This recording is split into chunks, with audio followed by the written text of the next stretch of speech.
So good morning, everybody. Welcome to this latest FarrPoint webinar.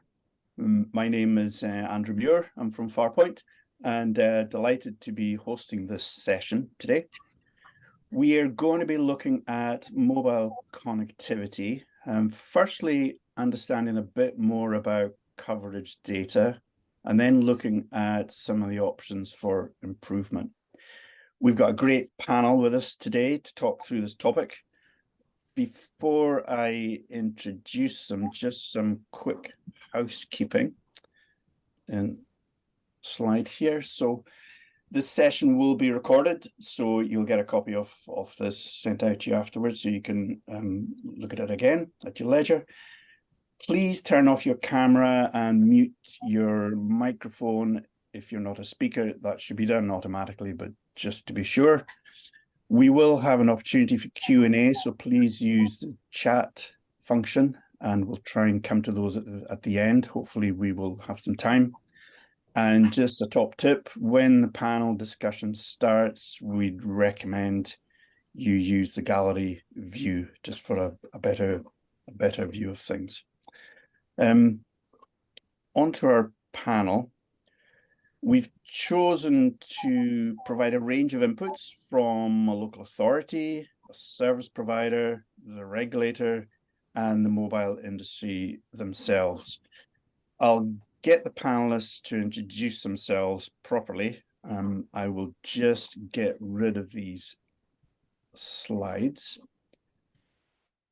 and we can move to the panel. So can I come around to each of you? I'll ask you to give your name, your organization, your role there, and your interest and involvement in mobile connectivity, just to set the scene quickly. So come around to you first, Mike. Yeah. Excuse me. Good morning, everybody. I'm Mike Dugene. I am the digital sector specialist for Cheshire West and Chester. I lead on all things broadband and mobile for the council. We have a big interest in mobile from our city centre all the way through to our rural areas, and we're really keen to try and improve that. Good stuff. Thanks, Mike. Next on my screen, Nick. Thanks, Andrew. Hi, everybody. Yeah, my name's Nick Wiggin. I'm head of partnerships at Freshwave. We are an infrastructure connectivity as a service provider, working very closely with our mobile network operator partners to deploy connectivity solutions across the country. We do more than that. We provide indoor connectivity as well as outdoor connectivity. And yeah, pleasure to be here. Thank you. Good stuff. Thanks. Brian. Thanks. Hi, I'm Brian Pottrell, Director of Mobile Strategy at Ofcom. So responsible for mobile coverage as part of that. Good stuff. And lastly, if we could come to you, Gareth. Hi there. Again, thank you for being the opportunity to be on this webinar. My name is Gareth Elliott. I'm the Director of Policy and Communications for Mobile UK. We are the trade body for the four main mobile network operators. That's 3EE, Virgin Media, O2 and Vodafone. Good stuff. So I think we've got a really good panel. We've got a representative from a local authority who's got issues with mobile, trying to figure out what to do about it. We've got Gareth representing the mobile industry, so the people who are kind of providing the mobile coverage. We've got Brian from Ofcom, who's around the regulation of this and looking at how to manage this whole kind of market, and Nick from Freshwave, so a service provider who's one of them out in the marketplace who are offering some solutions. So I think a good mix. So let me pose the first question, and this is around the data behind mobile coverage and performance. If we want to understand issues around mobile connectivity, we need to be driven by good, accurate coverage and performance data. That's really the starting point in all of this, I think. And ideally, understanding the existing mobile connectivity, but also future plans for mobile would be good to understand. And we've got a process for this with fixed broadband. Those who are involved in broadband interventions know that very well. but there's nothing really on mobile, and I think there's more attention now being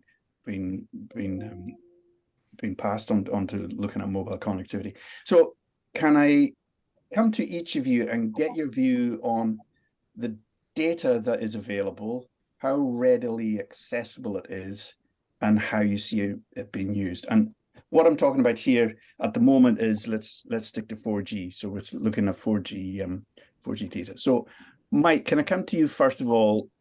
Local authority reported issues with mobile coverage. Where do you start? What's your So it's really relative to us. So we're fairly on in the journey still. When I started with Cheshire West in 2022, we hadn't done anything really in terms of mobile, and sort of the bread and butter of the digital function was to go out and look at broadband. Something I was very keen to do was try and fill a gap for rural properties, rural businesses, and houses that weren't potentially having an upgrade to FTTP for however many years. And to do that, I wanted to try and tap into the 4G network, have things like external antennas installed within the properties to give them some kind of decent internet connection. And to do that, we needed to start looking at the data behind that and where the 4G coverage was at. Where can we make the biggest mark on some of these areas? When we started to look at the data, it was quite poor for Cheshire West in terms of our rural connectivity over 4G. And that's obviously then when we were able to get FarrPoint in to map some of that out for us. But that's really where our interest stemmed from. It was the fact that the data wasn't really available. Obviously, there are maps, etc., from Ofcom, but you can't use that level of data when you're looking to help, Mrs. Jones, who lives on a specific hill in a specific place in Cheshire. So we really needed that granularity and that street level data set. So that's where FarrPoint came in and mapped all of our A roads, B roads, and motorways for us. I subsequently hired some surveying equipment from FarrPoint to fill in some of the gaps in the rural areas. And we are now starting to look at that data and really try to push that forward. The question for us is, kind of what do we do next? Where do we go next with it? Okay, thanks. And I'll come to. I'm interested as well in. I mean, Mike gave an example there of using a third party. It happened to be us at this time, but a third party to capture data, and there are plenty of other people out there doing that, and there's crowdsourcing data and so on. I'd be interested in getting your views, Gareth, and Gareth especially, I guess, on that data and how, from a mobile operator's perspective, you treat that data. Can I maybe come to you on that, just around data in general, some of the sensitivities there will be around sharing of data and so on, if you get your view. Yeah, I'm very, very happy to. I think, firstly, to say, there's often a perception that data isn't provided. Well, it certainly is, and through Ofcom and the coverage checker, you can look at that information. You can get that down to a local authority level, and that's we are regulated to provide that data. And every quarter that is updated as part of the Connected Nations report. I think there's a distinction between. It's often said, well, you get it with fixed. Why can't you get it with mobile? And it's understanding the difference in the two technologies. You cannot get 100% accurate view of coverage because it is impacted by many different factors. For instance, buildings, if they're steel or glass, they can often act as a Faraday cage. The weather can impact it as well. So what you will get on one day could be different on another. And this idea that there is a magic way to work out exactly what that coverage is there at the moment. Equally, it's worth understanding some of the misunderstandings. A lot of people talk about a lack of coverage, but actually it may be a lack of capacity. So people's phones may be dropping out, or they may not be getting a call, and that's because we're still trying to build and put in that extra additional infrastructure, which, as we know, often we can get stuck in the planning system. But we do provide that coverage. Equally, we do work with local authorities, and where we engage with them, we can provide data, and the operators will do, especially potentially under NDAs. We've seen some really positive progress with councils, especially those with digital champions. Now, I recognise there are issues there with regards to resourcing, and we're engaging with the national government to look at ways to help fund digital champions at a local level, to provide that interface between us, the industry, and the local authority. But again, equally, just to point that, a lot of what the coverage checkers are is they are based on models, because again, you cannot accurately track what is out there at any one time. So I would say, certainly from a local authority perspective, please do engage with us and therefore the operators. But we are in a competition element here. There are 4 main operators. It is not a matter that they will simply provide their data, because obviously that is commercial in confidence. But those operators individually will engage with those with local authorities. Okay, good stuff, Gareth. Can I come to you, Brian, on that? Just kind of similar kind of topic. Yes, yeah, sure. I'm just seeing a comment from Glenn in the chat about the data isn't relatable to day-to-day user experience. That's a very polite way of putting it, so thanks. I think it's probably worth explaining what it is, and what it is therefore fit for purpose for, and therefore what it isn't. It relies largely upon model predictions of coverage from the mobile operators, which they do provide us at quite a granular level. So down to sort of about 100-meter square pixels within the UK, and they provide us with, for each spectrum band they use, the average signal strength, which should map onto coverage. And we do drive testing, a limited amount of drive testing of that each year, and in the past that has always shown that on average those predictions are within a reasonable tolerance. So at that level it's okay. Where the shortcoming comes in is actually that at any given location, the standard deviation of the measurement versus performance is absolutely huge. So it's any given location, the signal strength could be 4 times as strong or a quarter as strong in that particular area. And of course, that's going to have a profound effect of whether or not it works in that area. We never have anyone come to complain to us about the coverage is stronger than we say. Inevitably, the other side, they do have cause for concern. So it does. So what it is useful for is at the aggregate level, measuring, and it's essentially what our role in this is essentially for compliance purposes against license obligations, is whether or not there is actually coverage there. It's not at all useful at a local level when you are close to the cell edge or lower signal strengths. And sort of my rule of thumb advice to people when they start using it is to toggle between the indoor and outdoor, because the indoor coverage gives you that in itself has separate issues, but there is an adjustment there that if we're showing indoor coverage in there, the outdoor predicted coverage is going to be stronger, and you're pretty far more likely to actually get coverage. So it's a good indicator of whether or not you're in the edge of the cells and therefore at risk of it not working. But yes, there are challenges there. Going forward, what can we do that? I mean, there's always scope to improve the predictions. I think one of the challenges here is that going to the sensitivities. I mean, the mobile operators are bound by license obligations. They don't want to do anything that makes it look like they're not getting as close to those obligations or meeting those obligations. So they're very sensitive to any discussions around improvements, because improvements inevitably mean knocking blocks off of that say it's good. So there is a sensitivity there that works against the purpose of our data capture. There is also the sort of, if you go back, I've been involved in mobile for more than 30 years, and I can remember at the outset we just painted the whole of the UK in red and said it was covered. I mean, that was very important as part of the competition process. And we're living in the southeast of England, what really mattered is whether or not you got coverage shown in Cornwall, whether or not someone would sign up for you. And so that was sort of the die was cast from that point. The reality was it was never that good. As we moved from analog to digital, we lost a bit of that coverage as well. But what we're in now is people are far more reliant upon mobile than they ever were. The expectations of mobile of meeting the connectivity needs, parallel with broadband, are far higher. So that it works where you want it to work becomes ever more important. And I think that's where there's now a gap. In terms of taking it forward, yes, we can get more accuracy with the prediction models. I don't think that's going to be a panacea. We've started to use crowdsourced data, which again is not going to tell us in any actual pixel whether or not it's going to work. Really, there's just not enough crowdsourced data out there. But it does help us at the aggregate level to see if we can fine tune the predictions we've got.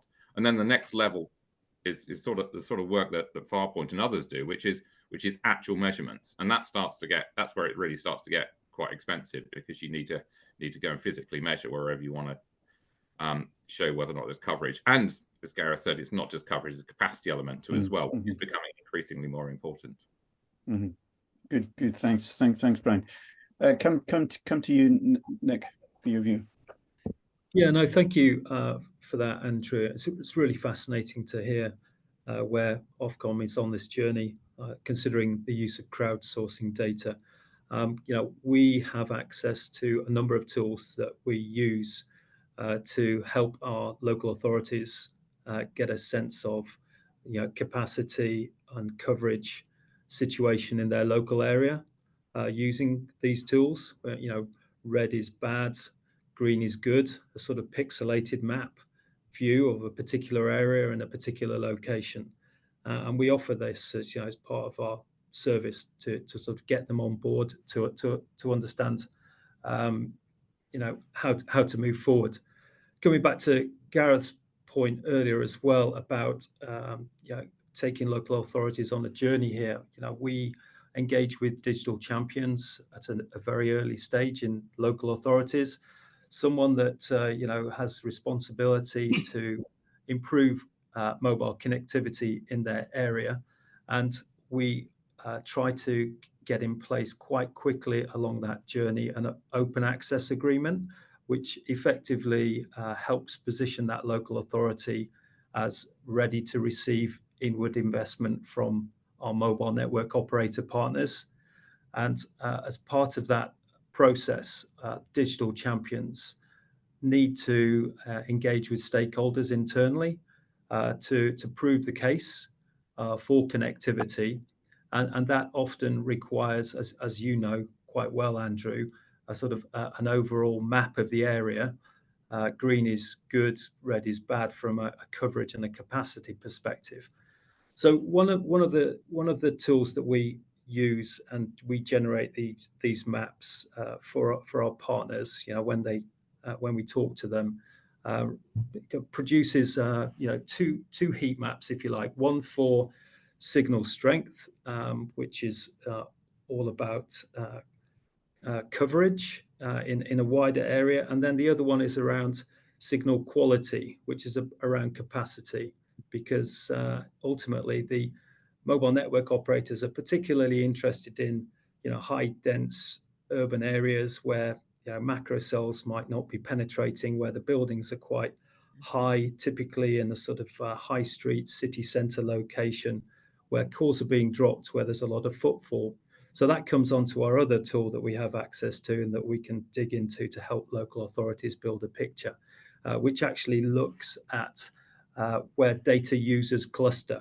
So it's based on an algorithm which sort of looks at items such as residential traffic flow, employment census information, and sort of tries to demonstrate where demand is coming from data users. So we combined that particular picture with a sort of crowdsourced view of internet usage via apps that we compare like with like, if you like.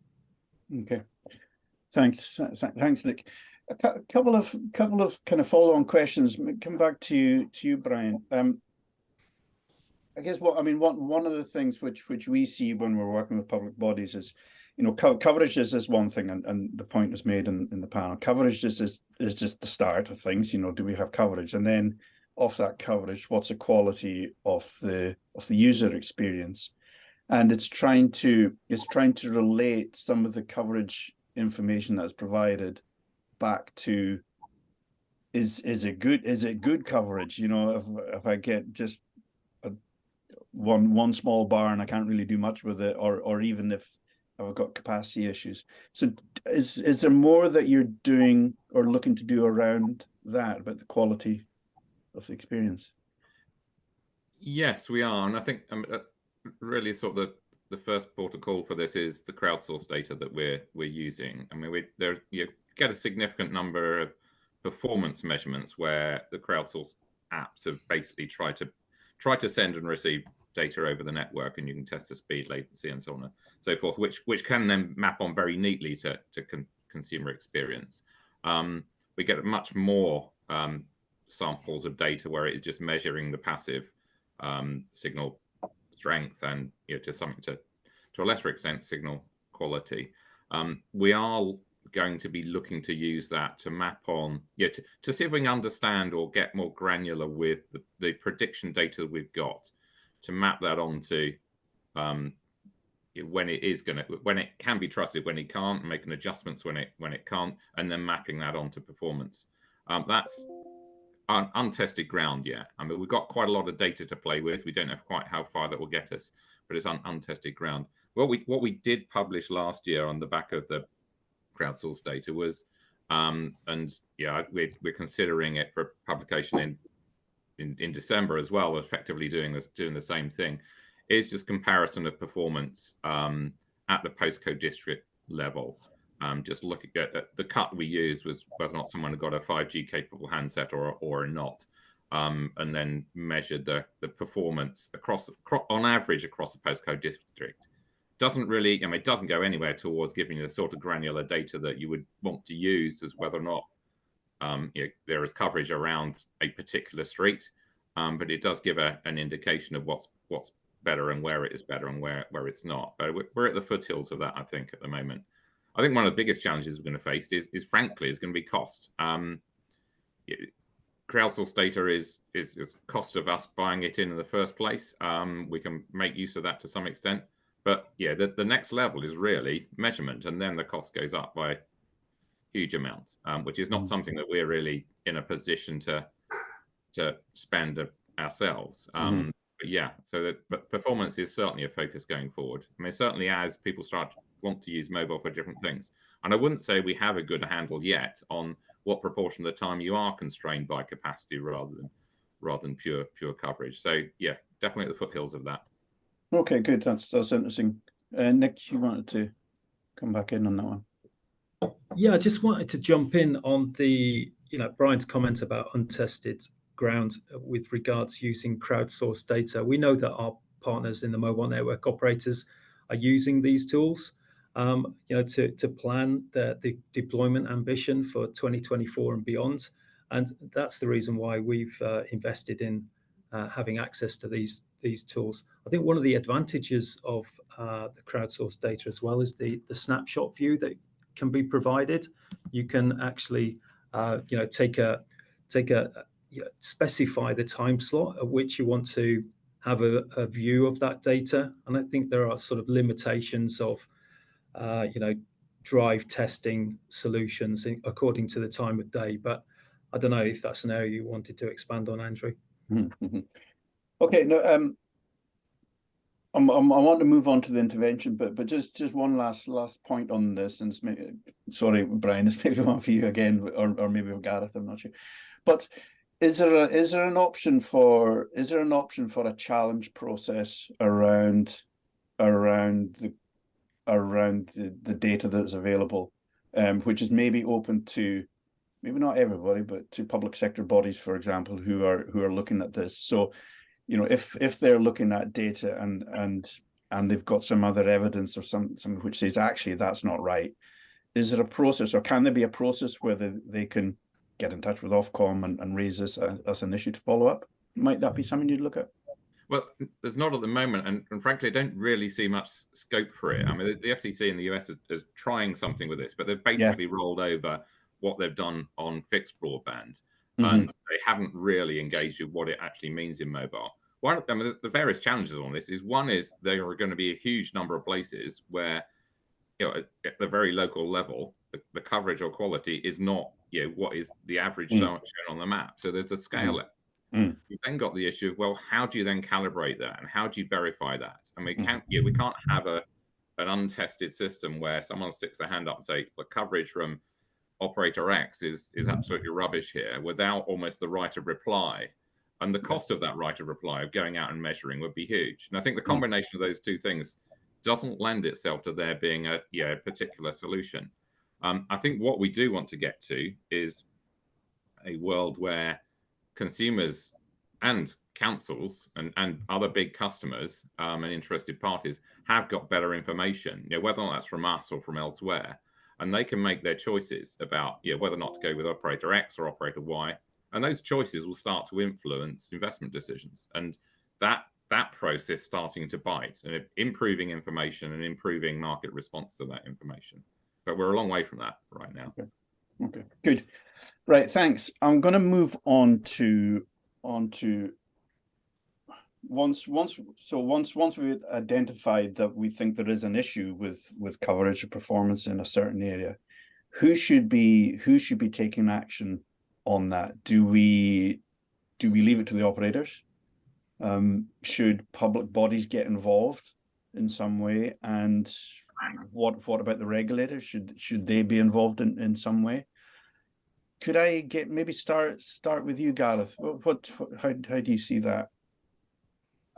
Yeah, certainly. I think, just in response to a slight question before that, it's whether it's correct. I think we just, again, need to, as has been pointed out many times, that the variabilities can be quite vast in terms of what it is on that day and that time. And it may be good in one point and not great in the other, but equally, one of the things that we mentioned user experience.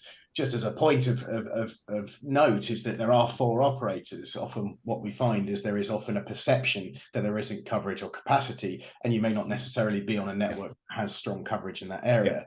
Unfortunately, we still live in a world where sometimes people prefer to buy the phone rather than the network, and then don't check out what the coverage is. So in some ways, there's a bit of education and awareness that still needs to be raised on this. Equally, talking about how do we identify the problem, if I could put one point in, we still work within a planning system where a very minority number of people at a local level often will object and stop the process of infrastructure going in. I think we need more leadership from councils on the benefits of mobile connectivity so that infrastructure can be built.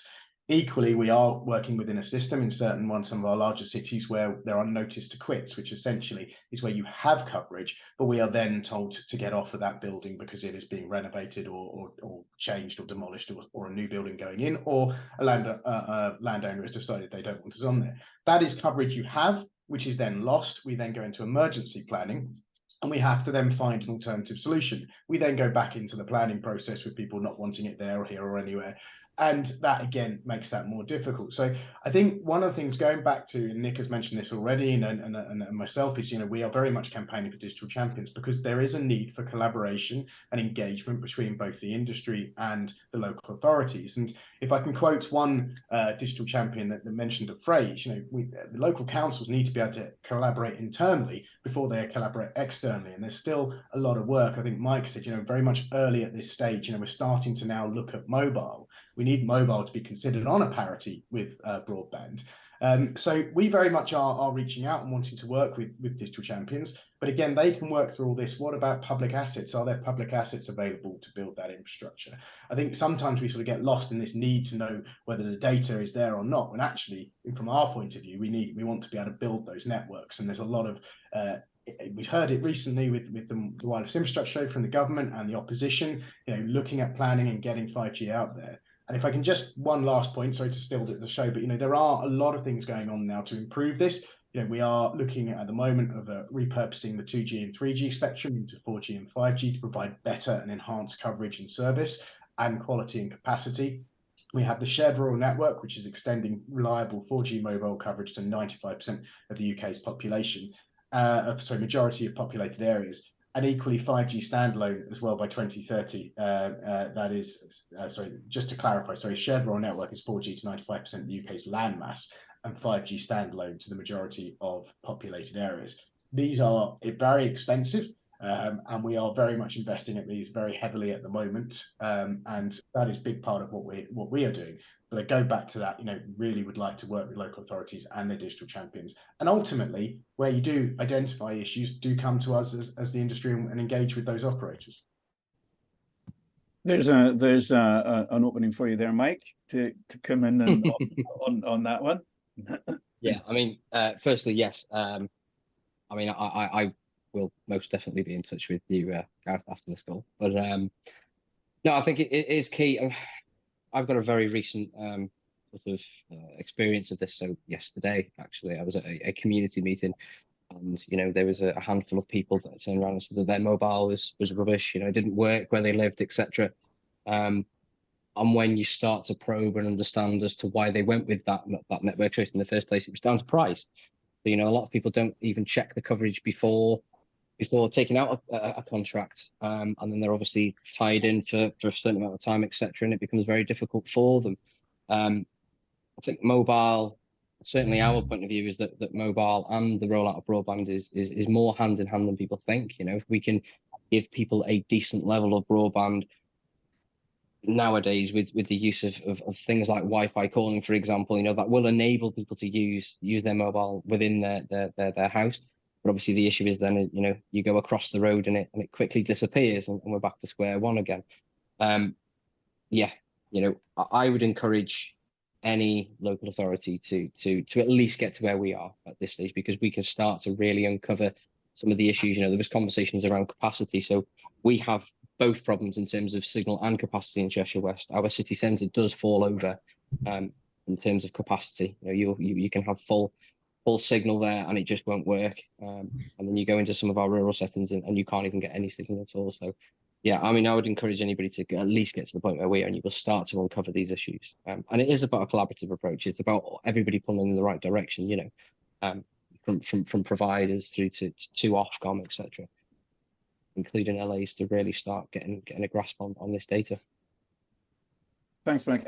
I think one of the things we hear from local authorities we speak to is that they know how to intervene in the broadband market. They've done it for long enough. There's a process. Everybody kind of understands it.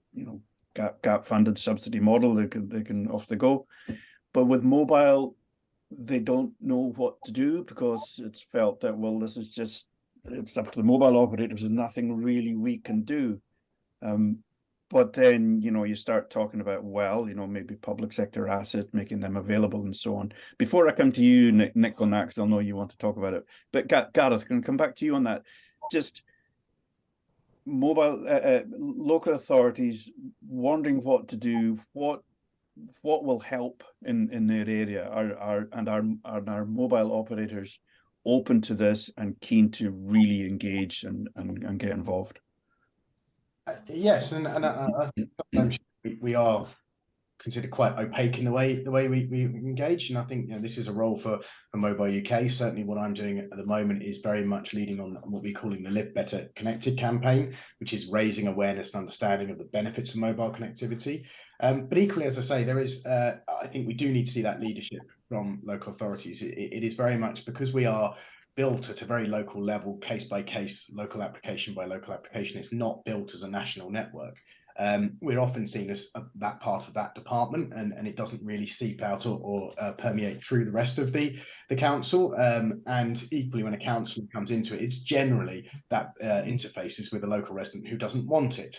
So we need to sort of work together to raise that benefit, to become much more proactive about understanding and why we want that connectivity. But as I say, I'm very happy to act as a signpost with local authorities. Certainly, it is moving into what is out there in the world, and I think it's fair, as Mike alluded to. It's not necessarily the network operators on the ground that are putting in those applications. It is our tower companies or infrastructure providers. So it's understanding how the market works at that level as well. So I think there is, I'm not going to sit here and say, it's very simple already. It isn't, and there is education and awareness to be done.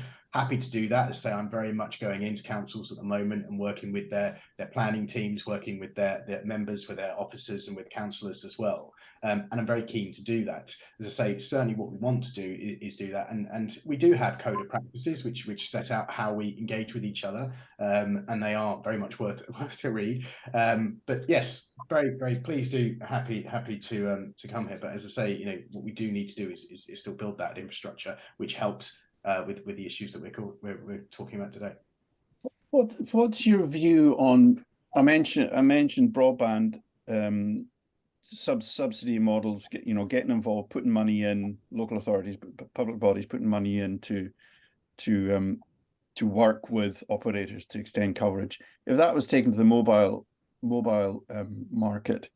I know some local authorities are thinking, should we be putting money into this? Should we be building masts? Should we, what should we do? And you'll know of the 4G intervention project in Scotland, which went quite well. 55 new masts built, operators on all of them in very remote locations. But is that a model that you see could be done more of, or is it one that you're not so keen on from the mobile operators? From an MNO perspective, we are already doing that, and that is what the shared rural network it's entirely based upon, which is where the areas are uneconomic, there is no demand, there is no people or businesses to use that in those areas, and it's essentially providing coverage just in terms of geographic element. That is a public-private partnership. It is a £1 billion initiative, 532 million pounds from the industry and 500 million pounds from the government. Certainly within the wireless infrastructure, so the National Infrastructure Commission has suggested that as a model to consider. In terms of building your own assets, I mean, largely what we find is that sometimes what this data then essentially brings about is local authorities then decide where they want the infrastructure. Well, that isn't necessarily how the networks work. There may be infrastructure already there. It's about rephasing it. It's adding more power to it or adding an antenna. Ultimately, we are looking to expand our networks, and there is an element that equally we want to control those networks. So I think where there is no coverage, where it's uneconomic, there is certainly an opportunity to look at public policy to do that. But I think where we are building networks, again, it's we want to build, but it is the planning process and others that we need to look to. Okay. Nick, I know you wanting to come in there. Sorry for taking so while to get to you. So back to back to the question around once we've identified an issue, who should be involved in it? Is it something to leave to the operators? What should the public sector do? Where do you fit in? What's your view on that? Yeah, no, thank you, Andrew. I think Gareth covered off a lot of really important points, which I'm simply going to build on. Really, the DCIA program, Digital Connectivity Infrastructure Accelerator, which was led by DCMS over the last couple of years, did a lot of work to build the relationship between local authorities and mobile network operators. And one of the 4 work streams, which I think was the most successful of that program, was to promote standard open access agreements, which in our experience, if a local authority has one of these in place, it can reduce the time to deployment of mobile connectivity solutions from mobile network operators by almost 6 months on average. So essentially, instead of reinventing the wheel, having an agreement in place between a provider such as ourselves and the local authority, which covers off all the sort of terms and conditions around access to power, load testing, to just effectively sort of provides the mobile network operator with reassurance that the local authority is ready to receive that inward investment, is it's a sort of prerequisite really from our perspective. It helps the local authority position themselves as, to coin a phrase, a willing landlord. Set up. The digital champion is in place. The highways team, the legal team, economic sustainability team, stakeholders within the local authority are all on board. So that's something that I would encourage local authorities to think about as an initial step.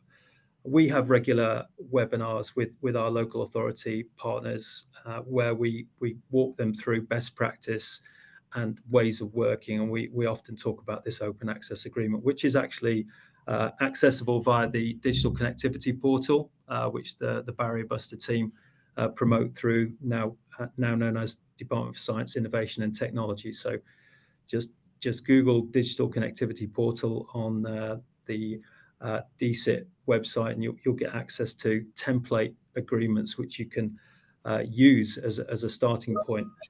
In terms of effectively the local authorities, how can they best position themselves to be on the top of the radar for the mobile network operators? Yeah, of course.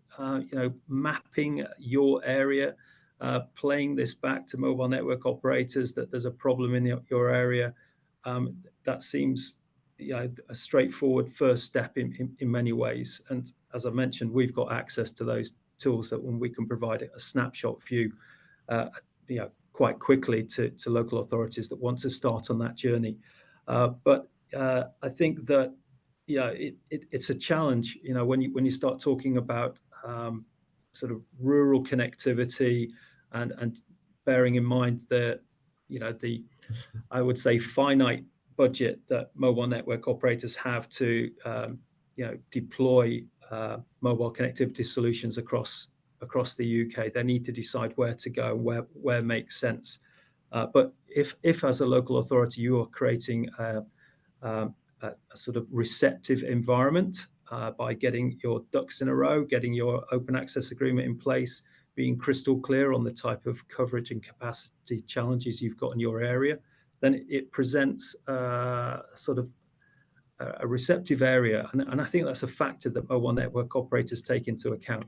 And we certainly on a regular basis talk to our MNO partners about different parts of the country which are further ahead in terms of their understanding of connectivity challenges.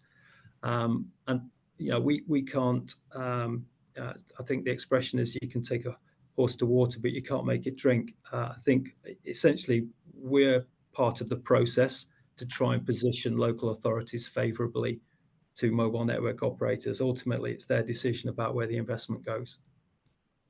Okay, good. Thanks. Mike, just coming back to you before I go to Brian. Any kind of reflection on what you've heard from these guys? No, I think it all makes sense to me. Obviously, we're going through this process at the moment. Might be worth at some stage checking back with everybody that's joined the webinar so they can see the progress. Yeah. Okay. Give an update essentially at some point. Brian, just in terms of the regulator, then what role do you see for yourselves in this, if there is a role there, where local authorities are maybe saying, look, we've got issues, mobile operators have got their priorities and so on. Is there some intervention that Ofcom get involved in there, or is it really up to mobile operators to sort things out? Yeah, I don't want to sort of slopey shoulder this and say it's not our problem, because absolutely we need to have a role in this. But I think so my perspective on this is that a lot of the time is that there is an issue about diagnosis, of getting a clearer understanding of where the problem areas are and where they aren't. I do think that there's more that we can do to help the market address that. If there's a better diagnosis, consumers can make the decisions about which network, and the network's investment will follow that. And that's not a taking money out of the pot, because that's people making decisions based on quality rather than price, which should increase the amount of revenue there that feeds through to ability to invest. But I think there are limits to how much that is going to work.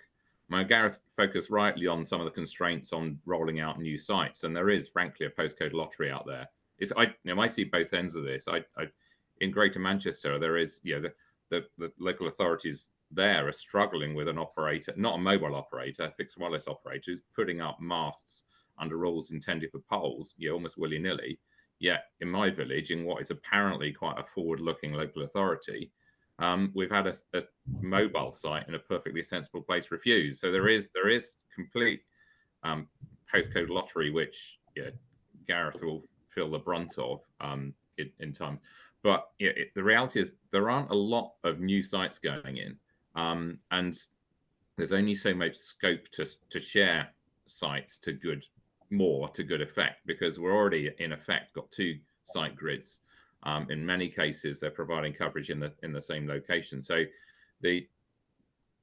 and there is only limited scope to improve coverage by better optimization, by tweaking the direction of the antennas and so on and so forth. So all of the solutions out there don't look like they're going to be great.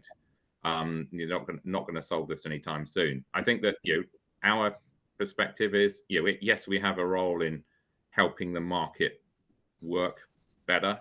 I think separately, I think the diagnosis to then feed in, understanding what the problem is, where it is, scaling it, and looking at policy options, which may require an intervention, which is code for someone needs to pay some money. But that's not happening anytime soon. No one is going around with pots of money saying, what shall I spend it on? And there isn't a clear and targeted solution to it either. So I think short to medium term, helping the market work better. Medium to long term, getting the right diagnosis and policy options for an intervention. Thanks. I think that, Andrew, just coming back on the getting the infrastructure in place in your local area, we are seeing more of that happen, where local authorities have an open access agreement in place. They have a map of their area, and in order to present a more compelling argument to secure inward investment from the mobile network operators, we are seeing areas of the country look to cover some of the capital expenditure cost by investing in infrastructure in known areas that have got poor coverage and capacity situation. And I think that in today's economic climate, that will help attract the attention of the mobile network operators if some of those deployment costs are covered. So I think it is something that we're going to see more and more further down the line. Okay, good. Thanks, Nick. It sounds as well from what we're all saying, especially picking up from you, Gareth, is around education, both within or across local authorities, making them more aware of the need for connectivity in terms of the other departments, the planning and so on, and maybe a bit more engagement there, but also I guess more education to the general public about when they're going out to buy their phones. There's maybe a bit around there. One of the other things I wanted to ask around, so we've been talking about 4G just there. Within the wireless infrastructure strategy, there was some targets set around 5G standalone, and also some points around improvement in indoor coverage. So there's obviously more work to be done there. How do you think what we've talked about, collecting data, understanding data, and then potentially intervening or trying to support the mobile operators and doing more, how do you think that translates into those two elements, the drive for 5G standalone, and also doing more about indoor coverage? Take both or either topic. Can maybe come to you, Brian, first. Yeah, 5G. I think the thing that's going to make the biggest difference on 5G standalone is the emergence of services for which there is demand. I've been around this industry long enough to know there's a lot of Kool-Aid involved, and 5G was the biggest amount of Kool-Aid I've seen so far. There have been a lot of applications, a lot of capabilities of 5G. We've not really seen the applications on the back of that, and certainly not seen customers gagging for those applications. So that may unlock itself, but if I knew what that was going to be, I wouldn't be sitting here. I'd be making loads of money as a fortune teller or whatever, an investor. But that's the thing that's really going to unlock it. But that also feeds through to the need. If there isn't the need for those, there isn't the demand, and we'll have a big enough test bed, we'll have a big enough sandbox of this, with the operators are already in pipeline rolling out standalone to significant contiguous chunks of the country. So if nothing emerges out of that, special, that's going to drive things forward, it does play into, well, is it really necessary and valuable to have this standalone label spread out even further? So I think there is a question of the linkage between what the market wants and where it then gets to. Indoor, I think, is a different dimensional too. You talk to different people, I've got a different view about indoor. I mean, those who jump to it being about the home, frankly, broadband is a solution for many of those people, rather than trying to shine in a signal with ever higher frequencies, which have ever higher attenuation through buildings. So in many cases, the answer is broadband. In shared spaces, whether or not that's offices, libraries, shopping centres, council buildings, or whatever, that starts to get more complex. And it's not really been an area of focus yet. I think there are lots of different models out there, and there are different models in different countries. In some countries, quite often it's the building owner, the occupier, whoever, that pays to bring everyone in. In other models, it's the mobile operators. So there's no sort of single answer to that. But it's not that public or shared space thing is, other than what has already been done through distributed antennas and so on and so forth. It's not really an area that's had much policy focus quite yet. Okay, Gareth, what's your view on that, especially the indoor bit, maybe?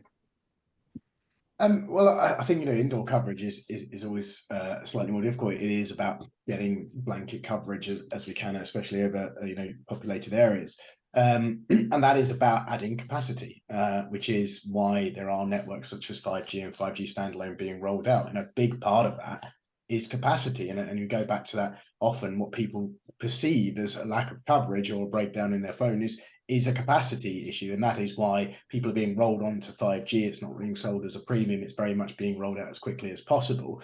And it's why now the government wants to move to 5G standalone. But again, to get this out there, you need that infrastructure in place.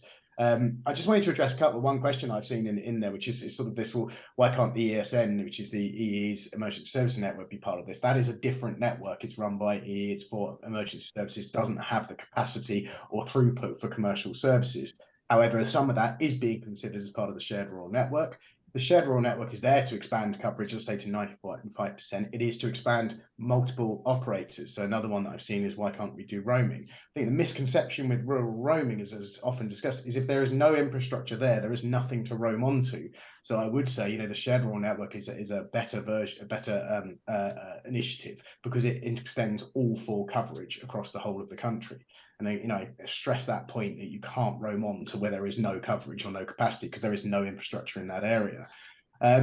So I think we are looking, and there's a huge investment environment at the moment. I just want to also stress the challenges that are available for the industry. We have flat or declining revenues at the moment. Yet for a 5G standalone to be rolled out across the whole of the country, we're looking at a 20 to 25 billion pound gap in terms of that investment. So we are working with the government about making that simpler and more cost effective to roll out as quickly as possible.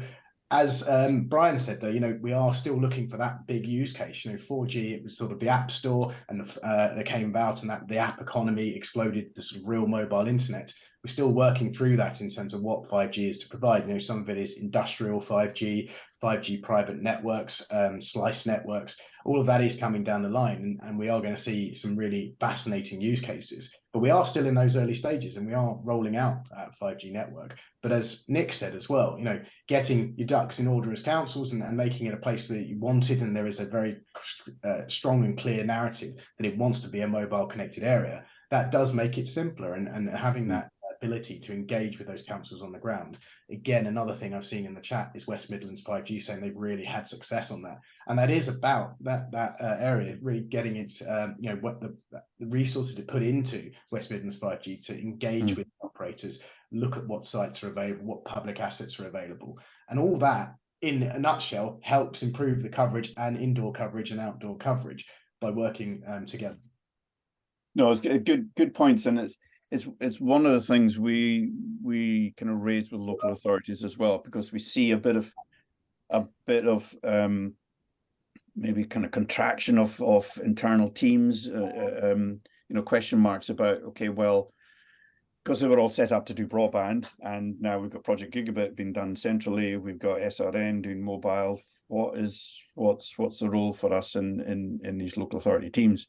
Mike knows very well that there's still lots to do, but some local authorities are maybe challenged about resources and maybe cutting back those teams. So that is just going to drive them further down the list, most likely, in terms of being able to engage with mobile operators and improve the situation.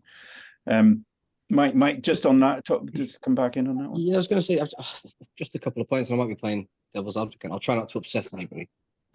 But just in terms of some of the points that the guys have made there, that broadband is the solution instead of indoor coverage, which and kind of I touched upon it earlier, which I agree with. The issue you then have is that in some of our rural areas in Cheshire, they suffer from power cuts.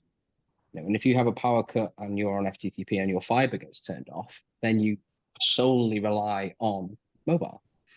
So it still needs to be addressed. It's still something that, we can't take our eye off the ball with it. Although I do appreciate, yes, broadband will solve the day-to-day issues, but for those areas that suffer from frequent power cuts, there has to be an improvement in the overall network. And just to touch upon the shareable network, although I think it's a fantastic idea, it's based, I think the locations, and please correct me if I'm wrong, the locations are based off some of the Ofcom mobile data. If you look at Cheshire West, it's a big green blob, and therefore we're not benefiting at all from the shareable network. We're not having any of the mass built there through that program, and we can show that we have some really, really poor areas in terms of mobile across all four networks. There are some areas that, Andrew, you and I have spoken about that have nothing, have zero coverage. But if you look at that Ofcom map, it says that they do. So they're just two things to sort of be aware of, I suppose, certainly for the local authorities on the call, that it isn't all about their rural network and broadband, that there is, that it comes with its own issues that will need to be addressed, and things that we still need to keep at the back of our minds. Can I just come in there and clarify the data? The data that goes on our map, yes, we do publish it, but it is the operator's predictions, and I'm very keen that the monkey goes on their back to make their predictions more better.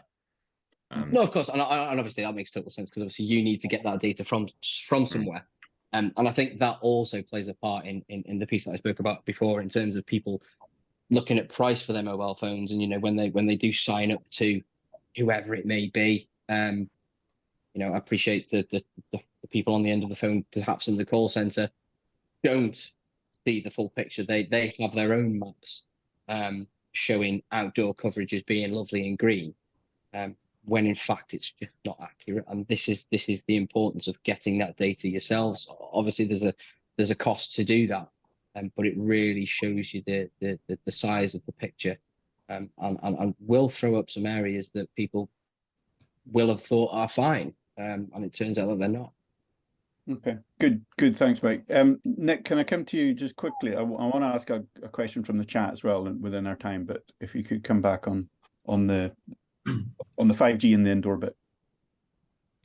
Yeah, I mean, I think the wider question was around the wireless infrastructure strategy, and how is the government's ambition helping support local authorities across the UK. And Gareth's already called out the great work that's being done by West Midlands 5G that Chris has sort of reflected on in the chat.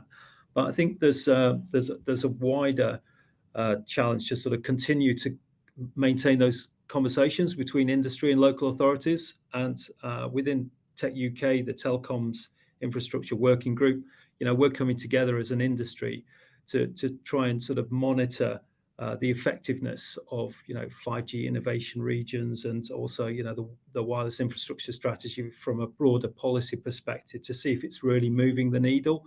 And there's some fascinating sort of measures and metrics like the digital index, which I think can be used to just sort of monitor digital connectivity in different parts of the country. So I think work to be done generally, Andrew. Okay, good, thanks. I want to, we've just got 2 minutes left. I want to ask, there's one question from Glenn in the chat, maybe directed at you, Gareth.